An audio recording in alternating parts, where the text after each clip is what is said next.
मी advocate Santosh भुयागळे.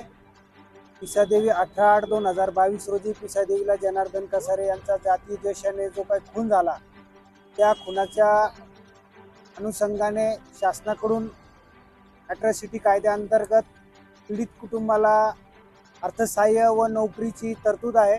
या ठिकाणी त्या अनुषंगाने पीडित कुटुंबाने शासनाकडे सामाजिक न्याय विभागाकडे नोकरीसाठी 2 वर्षापासून प्रस्ताव दाखल केलेला आहे, परंतु यांच्या प्रस्तावावर योग्य दखल न घेता छोटे छोटे कारणं दाखवून आणि जे काय बेसलेस कारणं दाखवून त्यांच्या नोकरीचा प्रस्ताव नाकारला जातोय. त्या अनुषंगाने या ठिकाणी उपोषण चालू आहे.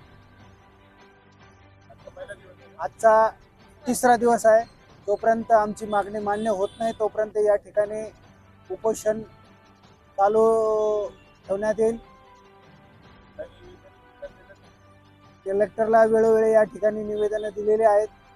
गेले 2 वर्षापासून पीडिताचं संपूर्ण कुटुंब या अनुषंगाने खूप निवेदनं दिलेली आहेत, परंतु शासनाकडून योग्य दखल न घेतल्यामुळे उपोषणाचा मार्ग अवलंबावा लागला.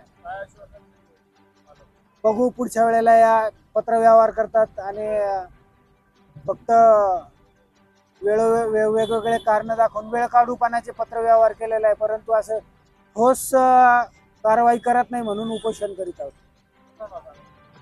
संतोष भुयागळे, पीडित कुटुंब हे माझे नातेवाईक.